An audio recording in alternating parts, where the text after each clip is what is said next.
falasse a língua dos anjos, o dom mais precioso é o amor.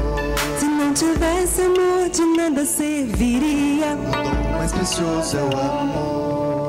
E tivesse a fé para mover as montanhas, O dom mais precioso é o amor. se não tivesse amor, de nada adiantaria. O dom mais precioso é o amor. Paciente, sofredor, sempre justo, puro e bom, não busca interesses, não guarda rancor. Cantemos assim, o dom mais precioso é o amor.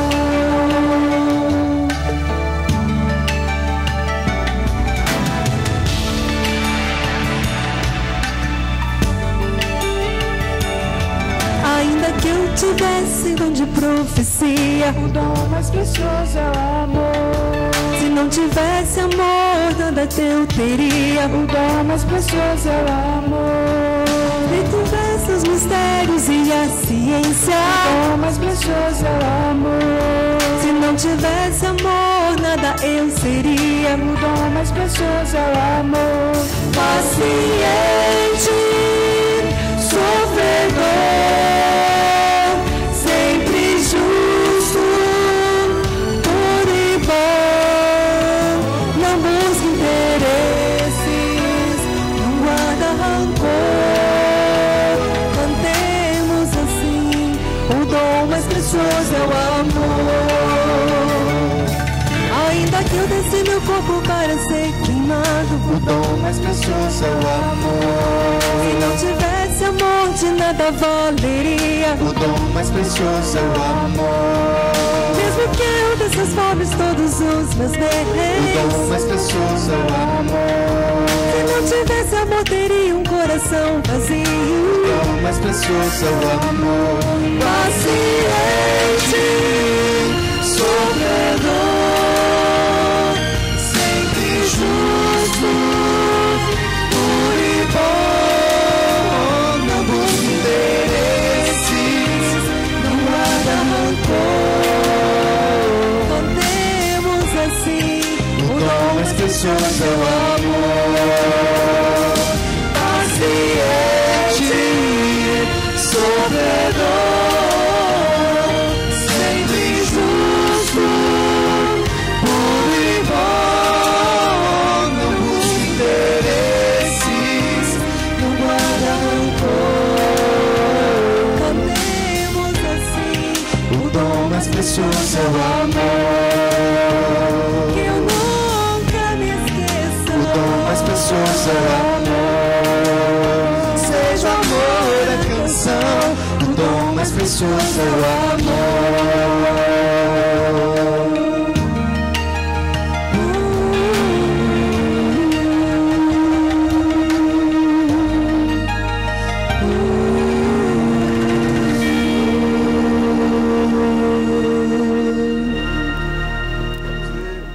A palavra de Deus em Atos capítulo 16, o tema da nossa reflexão de hoje é: Deus transforma os nossos males em bênção. Deus transforma os males das nossas vidas em bênção. Na trajetória humana, antes de nós lermos, na nossa trajetória humana, desde o dia que nós nascemos até o dia que nós morremos, nossa caminhada, nós seremos marcados por momentos bons e momentos ruins. Situações que nós achamos boas e situações que nós achamos difíceis de passar. E nessa trajetória nós tomamos decisões. E algumas decisões que nós tomamos são decisões boas, outras decisões que nos levam a sofrer com elas. Mas tem situações que nós somos pegos de surpresa. Episódios, contextos que a gente nunca esperava e que a gente tem que aprender a lidar com essas situações. E nessa história eu quero compartilhar a história de três pessoas, três situações aqui, de pessoas que souberam lidar com essas situações inesperadas, ou como que eles lidaram em contexto diferente. Então vamos lá em Atos 16, a partir do verso 5 ao verso 34. É um texto longo, Por isso que eu convido vocês a abrir suas Bíblias para que você, ao ler comigo, você possa ir memorizando e aprendendo e guardando essas histórias. Assim as igrejas eram fortalecidas na fé e dia a dia aumentavam em número. E percorrendo a região frígio-gálata, tendo sido impedidos pelo Espírito Santo de pregar a palavra na Ásia, defrontando Mísia, tentavam ir para Betínia, mas o Espírito de Deus, o Espírito de Jesus não o permitiu. E tendo contornado Mísia, desceram a Troade. À noite sobreveio a Paulo uma visão, a qual um varão macedônio estava em pé e lhe rogava, dizendo: passa a Macedônia e ajuda-nos. Assim que teve a visão, imediatamente procuramos partir para aquele destino, concluindo que Deus nos havia chamado para lhes anunciar o Evangelho. Tendo, pois, navegado de Troade, seguimos a direitura a Samothrácia, no dia seguinte a Neápolis, e dali a Filipos, cidade da Macedônia, primeira do distrito e colônia. Nessa cidade permanecemos alguns dias. No sábado, saímos da cidade para junto do rio, onde nos pareceu haver um lugar de oração. E assentando-nos, falamos às mulheres que para ali tinham concorrido. Certa mulher, chamada Lídia, da cidade de Tiatira, vendedora de púrpura, temente a Deus, nos escutava. O Senhor lhe abriu o coração para atender às coisas que Paulo dizia. Depois de ser batizada, ela e toda a sua casa nos rogou, dizendo: se julgais que eu sou fiel ao Senhor, entrai na minha casa e aí ficai. E isso nos constrangeu. Aconteceu que, indo nós para o lugar de oração, nos saiu ao encontro uma jovem possessa de espírito adivinhador, a qual, adivinhando, dava grande lucro aos seus senhores. Seguindo a Paulo e a nós, clamava, dizendo: estes homens são servos do Deus Altíssimo e vos anunciam o caminho da salvação. Isso se repetiu por muitos dias. Então Paulo, já indignado, voltando-se, disse ao Espírito: em nome de Jesus Cristo, eu te mando, retira-te dela. E na mesma hora o Espírito saiu. Vendo os seus senhores que se lhe desfizera a esperança do lucro, agarrando em Paulo e Silas, os arrastaram para a praça, à presença das autoridades, e levando-os aos pretores, disseram: estes homens, sendo judeus, perturbam a nossa cidade, propagando costumes que não podemos receber, nem praticar, porque somos romanos. Levantou-se a multidão unida contra eles, e os pretores rasgaram-lhe as vestes, mandaram açoitá-los com varas.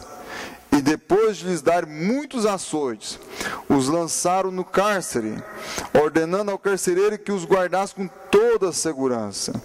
Este, recebendo tal ordem, levou-os para o cárcere interior e lhes prendeu os pés no tronco.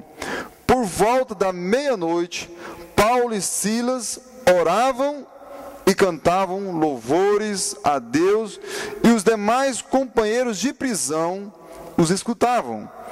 De repente sobreveio tamanho terremoto que sacudiu os alicerces da prisão, abrindo-lhe todas as portas, e soltaram-se as cadeias de todos.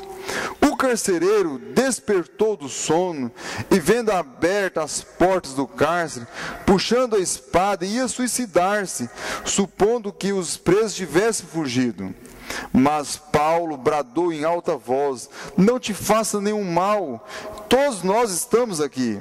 Então o carcereiro, tendo pedido uma luz, entrou precipitadamente e trêmulo prostrou-se diante de Paulo e Silas, e depois, trazendo para fora, disse: senhores, o que eu devo fazer para que eu seja salvo? Respondeu-lhe Paulo: crê no Senhor Jesus e serás salvo tu e a tua casa. E lhe pregaram a palavra de Deus e a todos de sua casa. Naquela mesma hora da noite, cuidando deles, lavou-lhe os vergões dos açoites. A seguir foi ele batizado e todos os seus. Então, levando-os para sua própria casa, lhes pôs à mesa e com todos os seus manifestavam grande alegria por ter crido em Deus. Amém? A história de Lídia, a história da jovem adivinhadora e a história do carcereiro e a vida de Paulo e Silas. E nós vamos procurar nessa noite, ao estudar essas histórias, eu e você, ver onde que nós nos identificamos com essas pessoas, as situações que eles passaram, como que eles reagiram, e as outras pessoas que fazem parte da história, como que essas pessoas reagiram também.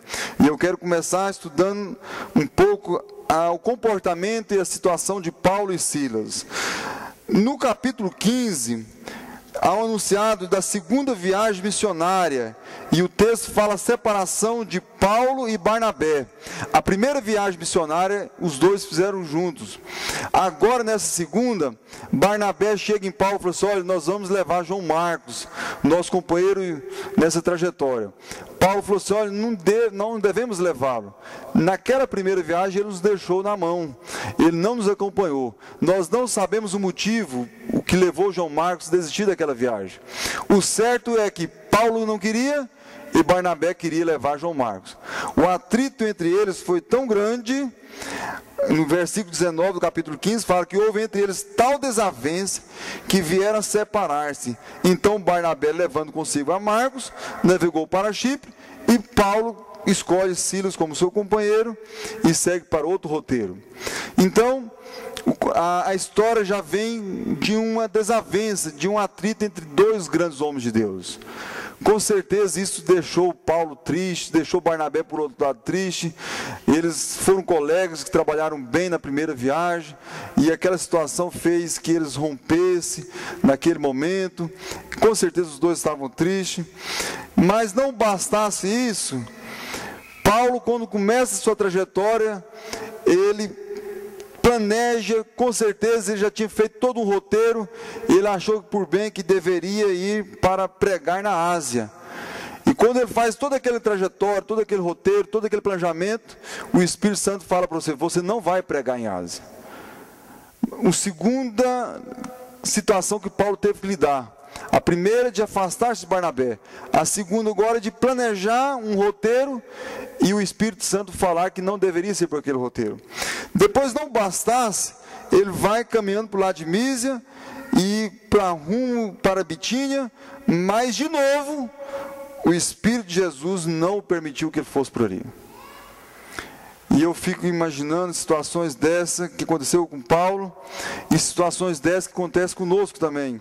Na nossa vida, na nossa família, quando nós marcamos projetos de vida, nós fazemos planejamentos, e em algum momento da nossa vida parece que os projetos nossos, os nossos planos, aquilo que nós sonhávamos, aquilo que nós tínhamos traçado, Deus começa a colocar situações diferentes.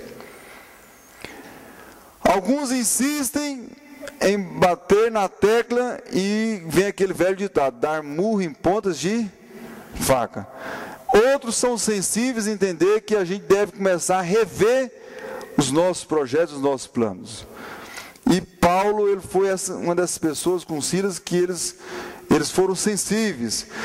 Através de uma visão, Paulo vê uma pessoa, um macedônio, falando: olha, vá para Macedônia e nos ajude, que lá nós precisamos de ajuda. Talvez na cabeça de Paulo, aquele lugar que ele queria era muito necessário, mas havia um outro lugar que era também necessário. Imediatamente ele viu que se tratava da ação de Deus, e ele pôde rever então a sua trajetória. Os nossos projetos de vida, a nossa família, o seu projeto de vida, em algum momento ele tem que ser repensado. Paulo repensou e ele mudou de roteiro. E eu e você, nós somos convidados a também mudar rumos, trajetórias, coisas que nós nunca esperávamos ir. Talvez mudar de cidade, mudar de trabalho, mudar de outros contextos.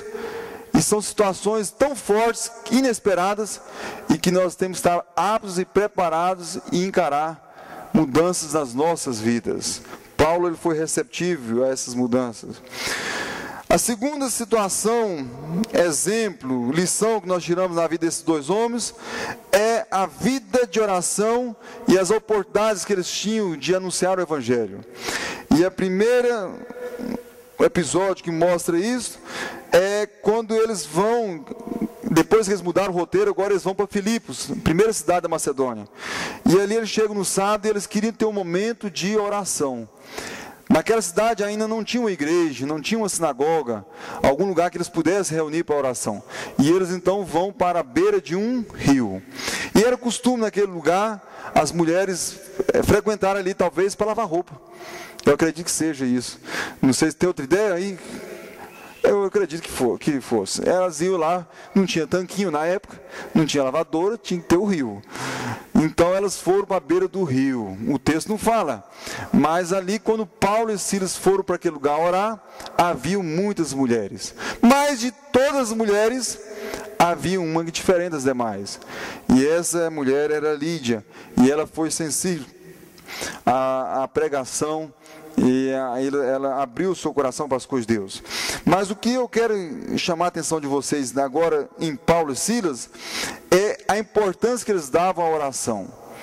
E nós estamos dando esse trimestre na EBD, na Escola Bíblica Dominical, todo domingo, a importância da oração na vida do crente. Se nós queremos ter vitórias nas nossas vidas, se nós queremos suportar as adversidades, se nós queremos ter uma vida em intimidade, em comunhão com Deus, nós não temos outra receita. A receita passa por uma vida de comunhão com Deus. E Deus fala conosco através de muitas maneiras, principalmente pela palavra. A palavra de Deus, ela fala conosco. Deus fala conosco através das circunstâncias, como nós falamos há pouco, quando mudou as circunstâncias de Paulo. E Deus fala conosco através das pessoas também. Mas nós temos uma única maneira de falar com Deus. E a maneira que nós falamos com Deus é através da oração. E Paulo sentia essa necessidade de orar. E ele levava uma vida de oração. Quando nós consagramos uma vida de oração, nós somos crentes que suportam as adversidades. Os momentos de lutas, de tribulações podem vir na nossa casa. Ventos fortes podem soprar. Mas se nós estivermos em oração, o vento passa e a nossa vida, a nossa casa, ela mantém-se de pé. E aqui Paulo mostra a importância da oração. E ele era um homem de oração. E ele era um homem que aproveitava as oportunidades de pregação. Ele pregou para a Lídia, ele pregou para a jovem adivinhadora e ele pregou para o carcereiro. Nós devemos, como crentes, ser pessoas que aproveitam as oportunidades e anunciam o Evangelho a todas as pessoas em todas as situações que nós passamos no dia a dia. Todos nós, se quisermos, podemos falar do amor de Deus para alguma pessoa no dia. Todos os dias nós temos a oportunidade de falar de Jesus. E todos os dias nós temos a oportunidade de orar. Se nós não oramos, como Paulo orou e como outras pessoas da Bíblia, e se nós não pregamos, é porque nós temos sido falhos. Mas Deus dá oportunidade todos os dias para a gente fazer isso. Eu comecei agora, há 7 dias, o meu experimento, meus estudos do mestrado, eu e meus 3 alunos, um deles está ali, o Leonardo. E nós criamos um ritual de oração. Todo dia nós oramos quando nós vamos para o nosso trabalho. Oramos pelos animais, oramos por nós, oramos para que Deus nos conduza. E isso tem sido uma prática muito boa. Alguns meninos nunca tinham orado e eles têm aprendido a orar com a gente. E isso tem sido bom para nós. A importância da oração nas nossas vidas. A terceira lição que nós aprendemos com Paulo e Silas é como lidar em situações de injustiça, sofrimentos e perseguição. No capítulo 16, do versículo 22 ao versículo 25, quando Paulo, agora já no episódio da jovem adivinhadora, quando Paulo expulsa aquele espírito maligno que perturbava aquela menina, e os senhores que ganhavam dinheiro em cima daquela moça, eles ficam com raiva de Paulo, perdeu a mina do dinheiro deles, e eles vêm, provoca Paulo, bate em Paulo e Silas, manda prendê-los, e nesse contexto, Paulo, na prisão, muito dolorido, com muitos ferimentos no corpo, com certeza, com muita dor, à meia-noite, ele não conseguia dormir, e ele então, juntamente com Silas, eles oravam e cantavam louvores a Deus. E todo mundo presenciava e todo mundo ouvia o comportamento daquelas pessoas. Nós, como gideões, nós fazemos distribuição de Bíblias nos presídios. E é interessante quando a gente vai distribuir as Bíblias para as pessoas, quando a gente percebe no olhar das pessoas o comportamento deles. Alguns a gente consegue ver com bastante nitidez quanto que aquele indivíduo é bandido. Ele está ali a cada momento maquinando alguma maneira de sair da prisão. Mas a gente percebe pessoas que estão ali com o coração quebrantado, pessoas que estão arrependidas, pessoas que estão contando os dias para sair daquela prisão e mudar de vida. Com certeza naquele presídio haviam pessoas de índole má e que foram compactuados com o procedimento, a postura de pessoas que, mesmo sofrendo, estavam agradecendo e orando a Deus. Com Paulo, numa situação dessa, nós devemos aprender a lidar com situações adversas. Quando nós apanhamos da vida, quando nós apanhamos das pessoas, no sentido de as pessoas serem ásperas conosco, quando nós passamos momentos que somos injustiçados, ou muitas vezes nós estamos em sofrimento, nós devemos saber lidar com esse sofrimento. E Paulo soube lidar com esse sofrimento. Na vida de Lídia, nós aprendemos um diferencial na vida daquela mulher. Quando Paulo e Silas foram pregar na beira daquele rio, o texto fala, no versículo 13, que haviam muitas mulheres. Mas o texto faz menção a uma dessas mulheres. Muitas mulheres ouviram Paulo e Silas pregando, viram o culto que eles fizeram, mas de todas elas o texto menciona Lídia. E a Lídia é uma mulher diferente entre outras mulheres. Você que é mulher está nos visitando essa noite, dos nossos convidados. Você pode ser, assim como Lídia, uma mulher diferente. Muitas daquelas mulheres ouviram e foram embora. As suas vidas continuaram as mesmas coisas. Seus problemas familiares, o seu contexto de trabalho, a sua vida continuou, mas na vida daquela mulher foi diferente. Ela reagiu de uma forma diferente, ela foi diferente das outras mulheres. O versículo 14 fala que quando Lídia ouviu Paulo falando, ouviu a palavra sendo pregada, o texto fala no versículo 14 que o Senhor lhe abriu o coração para atender às coisas que Paulo dizia. E o nosso desejo, o desejo de Deus, o desejo dessa igreja é que você deixa Deus abrir, você vem abrir a porta do seu coração e deixe Deus entrar no seu coração. Lá em Apocalipse fala que se você abrir a porta do seu coração, eis que Jesus está disposto a entrar no seu coração, entrar na sua vida, e Ele quer cear com você, Ele quer fazer da sua vida uma vida de festa. Quando nós abrimos a porta do nosso coração, quando nós abrimos o nosso coração, abrimos nossa mente para as coisas de Deus, o Espírito Santo, Ele habita em nós. Uma vez que o Espírito entra dentro de nós, Ele habita em nós, Ele nos purifica dos nossos pecados, Ele causa uma transformação na nossa vida, Ele muda situações da nossa vida, Ele dá uma nova estrutura do nosso viver, Ele se faz presente na nossa caminhada todos os dias. Quando Ele se faz presente na nossa vida, não é algo temporariamente, Ele permanece em nós para todo sempre. Ele estará conosco todos os dias da nossa vida. E não existe nenhuma presença melhor na nossa vida do que a presença do próprio Deus. Mas é importante você abrir o seu coração para as coisas de Deus. Aquelas mulheres, muitas não abriram os seus corações para as coisas de Deus, mas uma mulher abriu o coração e ela foi sensível à voz de Deus, ela desejou as coisas de Deus, e o texto fala que aquela mulher, depois que ela abriu o coração para atender as coisas de Deus, ela falou para Paulo: olha, se julgais que eu sou fiel ao Senhor, entra na minha casa.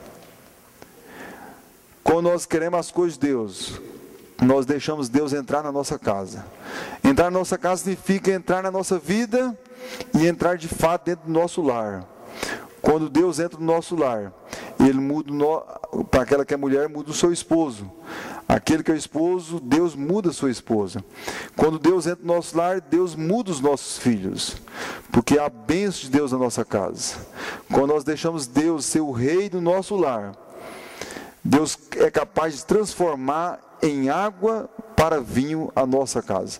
Deus transforma filho, Deus transforma marido, Deus transforma mulher, Deus transforma situações que aos nossos olhos são impossíveis. Mas é importante nós deixarmos Deus entrar na nossa casa, assim como Lídia pediu que a partir daquele dia ela seria uma mulher crente, uma mulher que buscava as coisas de Deus. No episódio agora, nós já aprendemos um pouco de Lídia, agora a história daquela jovem adivinhadora. O texto não menciona o nome daquela jovem. Diferente da primeira história, de todas aquelas mulheres, uma chamava Lídia, e ela foi o diferencial. Nessa história agora, o texto não menciona o nome dessa menina. Mas qual que era a postura daquela menina? Ela era uma moça escrava do diabo. Em Atos capítulo 16, versículo 16, fala que nos saiu ao encontro uma jovem possessa de espírito adivinhador. Ela tinha um espírito maligno que levava ela a adivinhar situações, pensamentos e outras coisas assim. Ela era dominada pelo inimigo. E como que ela era vista pelas pessoas? Como que as pessoas viam aquela menina? A gente não sabe, mas ao certo, ela é uma pessoa que não tinha um convívio familiar. A procura dela era tão grande que ela vivia a servir aqueles senhores daquela cidade. É como se ela fosse uma prestadora de serviço para os homens ricos daquela cidade. Então as pessoas a viam como algo funcional para eles. E talvez ela vivesse cansada desse estilo de vida. Muitas pessoas olhavam para ela com um olhar de funcionalidade. Você é funcional para nós. Você serve para a gente nesse aspecto. E o que ela falava era algo verdade. Ela aproximava de Paulo, de Silas, as pessoas estavam perto, e o que ela falava é o seguinte: estes homens são servos do Deus Altíssimo e vos anunciam o caminho da salvação. Só que o motivo que levava ela a falar essas coisas não era um motivo de quebrantamento, de anunciar as coisas de Deus, mas era projeção tanto dela e projeção daquelas pessoas. O fritar dos ovos, o que se presumia, o que se defendia ali era a questão do lucro, era a projeção daquelas pessoas. E isso deixou Paulo indignado, não indignado de ficar chateado com aquela mulher, mas indignado de ver o sofrimento daquela menina. Como que ela era usada pelas pessoas, como que ela era funcional para as pessoas. E ele resolve então, através do Espírito Santo, mudar a trajetória da vida daquela moça. E a primeira ação que Paulo faz, já no versículo 18, ele repreende o espírito adivinhador na vida daquela moça. E ela liberta. E quando ela liberta, com certeza a sua vida muda completamente.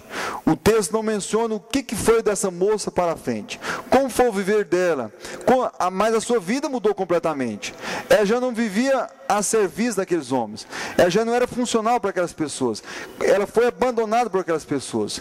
Talvez ela tivesse que voltar para o seu lar, voltar para as pessoas que amavam, que talvez ela não dedicasse tanto tempo devido à sua profissão de adivinhadora, mas a sua vida houve uma guinada.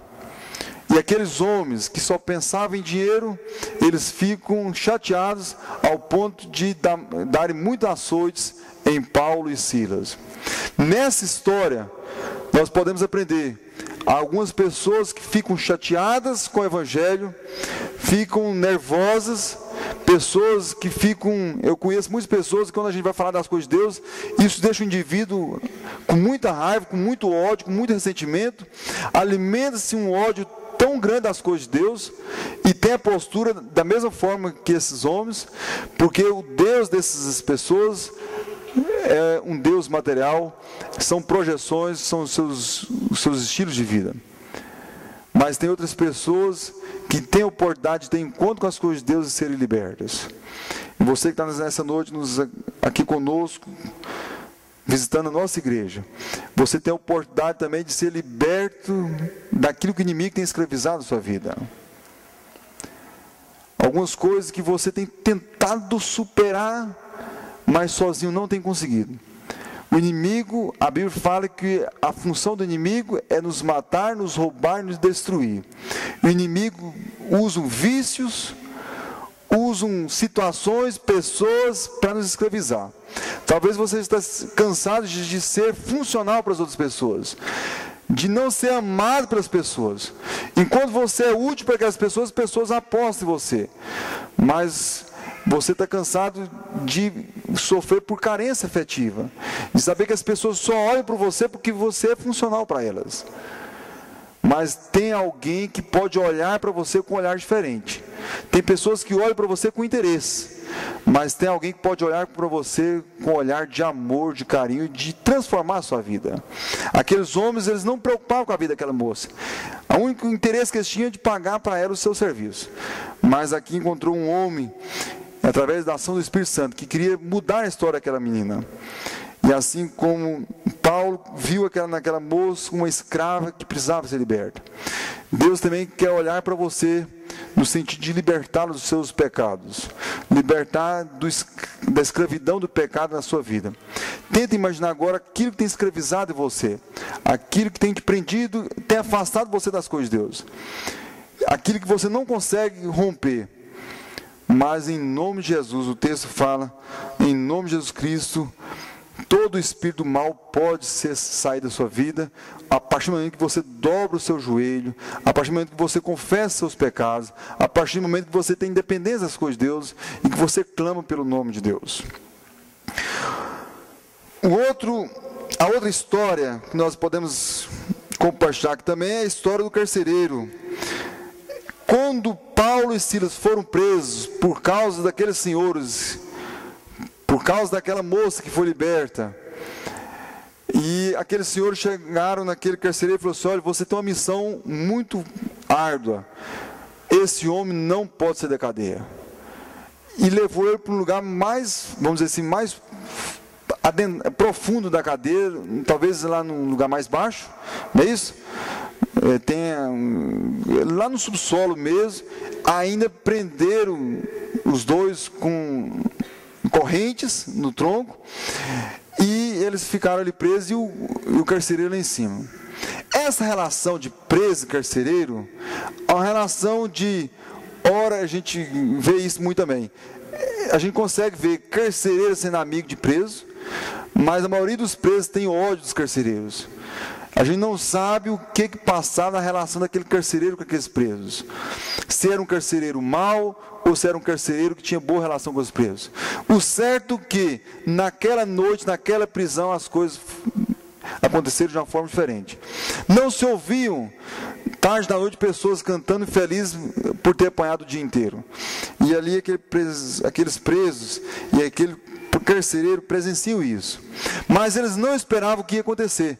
Situações que os homens não fazem, mas que Deus, na vida do crente, pode reverter os nossos contextos. O mesmo Deus que mudou o roteiro de Paulo e Silas, Ele é capaz de agora libertar Paulo e Silas da prisão de uma forma extraordinária. E a metodologia, a estratégia de Deus foi provocar um grande terremoto naquele lugar, sacudindo os alicerces daquela prisão e abalando as estruturas daquele lugar. E Isaías que fala, agindo eu, é Isaías? Um profeta fala, Deus falando, agindo eu, quem impedirá? E quando Deus quer agir na minha vida, na sua vida, quando Deus quer agir na nossa história, nada pode impedir a ação de Deus. Aqueles dois, eles estavam muito bem presos, vamos dizer assim. Não havia possibilidade de fuga nenhuma para aqueles dois. Mas quando Deus age, aquilo que é impossível ao nosso olho, aos olhos de Deus, torna-se possível. E isso que aconteceu quando os alicerces da prisão foram abalados. Deus, por você e por mim, Ele pode abalar alicerces. Deus pode abalar pessoas duras. Deus pode abalar situações que nós pensamos que não tem saída. Mas Deus abala estruturas em favor dos seus servos. Deus muda situações que aos nossos olhos não tem saída. Deus reverte a sorte do crente quando ele menos espera. E isso aconteceu. E o texto fala, quando o carcereiro acorda com aquele tremor, com aquele abalo, com aquele terremoto, ele vai, de fato, ele era tão responsável, e naquela época, se o carcereiro deixasse um preso embora, ele corria risco de ser morto. E ele falou assim, entre me matar e eu morrer, eu prefiro eu morrer. Quando ele ia suicidar, o Paulo falou assim, não faça isso não, porque ninguém fugiu, está todo mundo aqui. Não sei o que aconteceu com a prisão de novo, se as prisões se fecharam novamente, ou se tudo voltou ao normal. Eu sei que os outros presos continuaram presos, e o carcereiro teve então a liberdade de cuidar de Paulo, foi lavar os açoites, foi lavar os vergões, as feridas no corpo. Mas o que eu quero chamar a atenção na vida desse carcereiro, está no versículo 30, uma pergunta que ele fez, uma pergunta que eu tenho que fazer, uma pergunta que você que está nos visitando nessa noite deve fazer também. No versículo 30 fala, quando o carcereiro viu tudo aquilo, ele fala, o que eu devo fazer para ser salvo?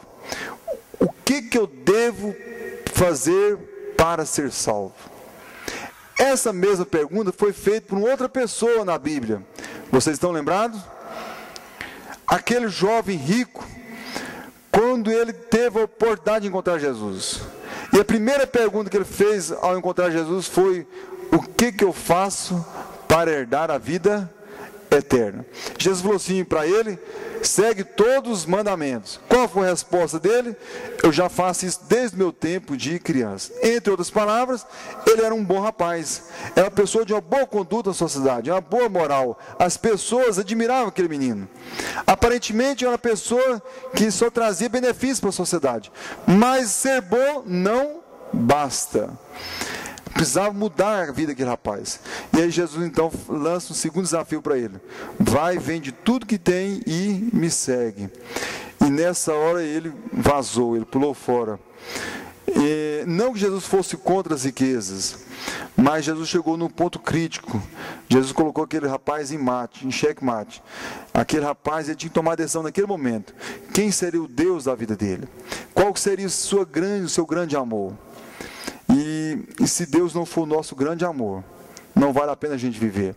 Aquele jovem, ele sai triste, porque por mais que ele desejasse as coisas de Deus, o seu coração estava pego às coisas deste mundo, e ele não tem encontro com Deus. Esse foi o final da vida daquele rapaz. Ele encontrou com Jesus, desejou as coisas de Deus, mas ele saiu triste, porque por mais que ele quisesse saber o caminho da salvação, ele não desejava o caminho da salvação. Nesse texto aqui, diferente da primeira história, o carcereiro ele faz a pergunta, o que eu devo fazer para ser salvo? E Paulo responde para ele, crê no Senhor Jesus Cristo e será salvo tu e a tua casa. O que significa para você que está nos visitando nessa noite, essa resposta de Paulo? O que você deve fazer para ser salvo? Crer no Senhor Jesus. O que significa isso para você? Crer no Senhor Jesus é aceitá-lo como seu Salvador. É você acreditar na história de que um dia o Filho de Deus, nascido de Maria, nasceu em Belém, de uma forma muito simples, dentro de um curral, foi colocado dentro de um coxinho chamado manjedoura. Ele cresceu como filho de carpinteiro. Quando ele chegou aos 30 anos, ele foi fazer a vontade do seu Pai Celestial. Ele fez muitos milagres, deixou muitos dos seus ensinamentos que estão nos evangelhos. Um grupo de homens maus, religiosos da época, que não compactuavam com seus ensinos, o mataram crucificando numa cruz. Ele morreu, mas no terceiro dia ele voltou a viver, ele ressuscitou, foi ao céu e está lá preparando lugar, e um dia vem nos levar. E ele vai levar as pessoas que acreditaram nessa história. Eu não vi e você não viu, mas se nós acreditamos nessa história tão simples, história de criança, se nós aceitamos isso, nós estamos aceitando Ele como nosso Salvador. Eu estou reconhecendo que ao morrer naquela cruz, Ele morreu para me salvar dos meus pecados. E se eu quero deixar Ele mandar na minha vida, e se eu quero viver de acordo com a sua vontade, seguindo o que a palavra dele recomenda, que é a Bíblia, e na igreja, que é a casa de Deus, eu vou seguir a palavra de Deus, que é a Bíblia, e vou seguir as recomendações da igreja, que é a casa de Deus. Se eu começar a desejar essas coisas, desejar ler a Bíblia, desejar estar com o povo de Deus, me tornar um crente, eu aceito Ele como meu Senhor. Significa que Ele é o Senhor da minha vida e eu sou servo dEle. Eu vou deixar de ser simplesmente uma criatura e vou passar a ser um servo. Eu vou ser um discípulo de Deus.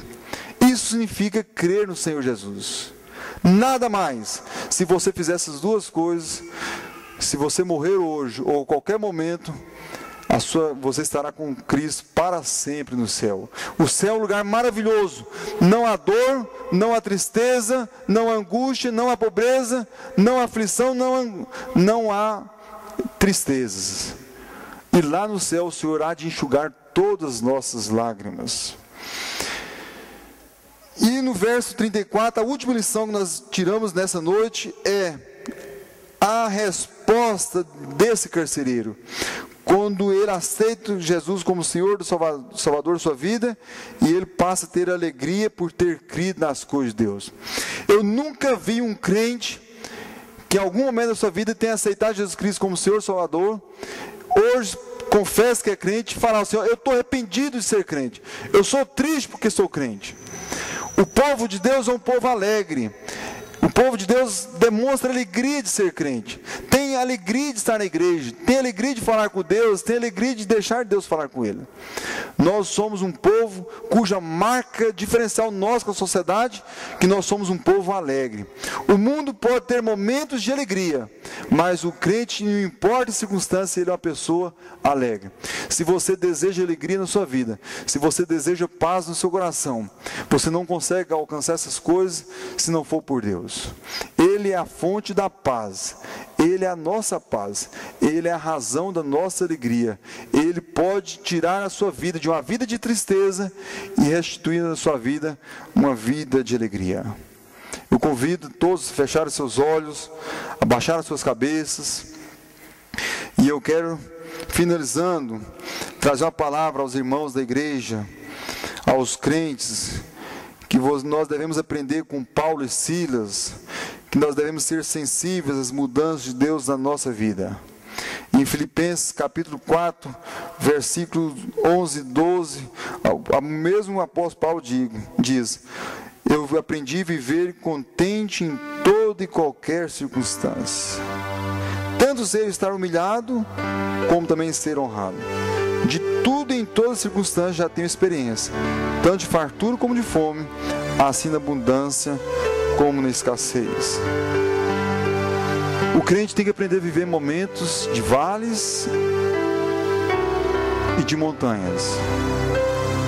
Nós temos que aprender a passar nos momentos de deserto da nossa vida e nos momentos de fartura. Eu preciso e você precisa aprender a louvar a Deus nos açoites, na dor. Nós não conseguimos só, mas buscando o Senhor nós podemos fazer essas coisas. Nós devemos aprender com esses irmãos a cultivar uma vida de oração e desejo de falar de Jesus. Isaías 58, versículo 11 fala que o Senhor te guiará continuamente, fartará a tua alma até em lugares áridos e fortificará os teus ossos. E isso foi uma constância na vida de Paulo. O Senhor o guiou continuamente. Deus pode continuar guiando a sua vida. Fartou a vida dele em todos os momentos, inclusive os lugares áridos.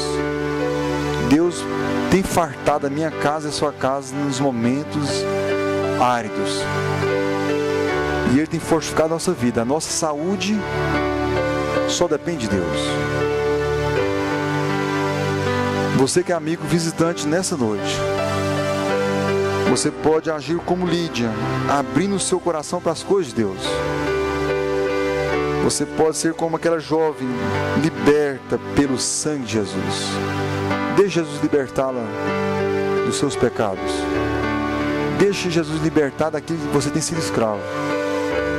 E você pode ser como aquele carcereiro, crendo no Senhor Jesus e tendo a alegria de ser um crente.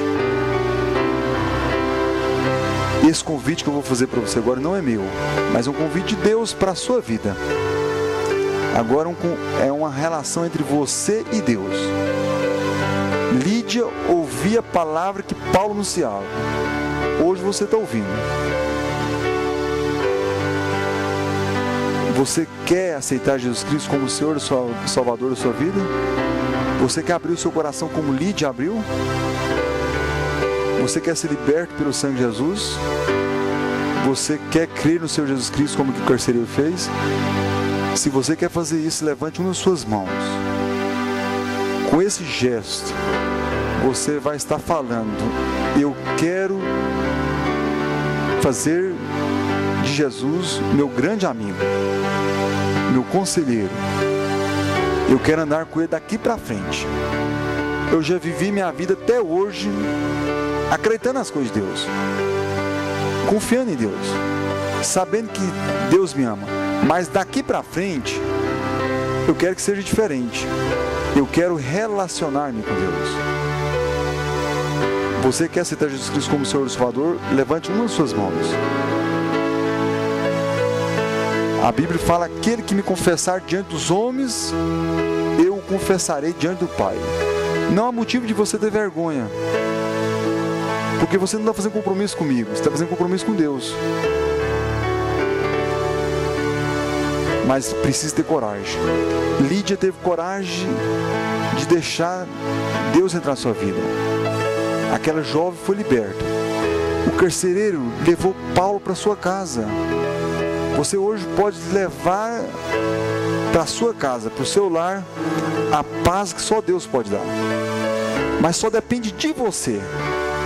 Basta você falar que quer. Se você não abrir a porta do seu coração, Deus não vai arrombá-la. O último apelo que eu quero fazer: você quer assumir esse compromisso com as coisas de Deus? Levante uma de suas mãos, nós queremos orar com você.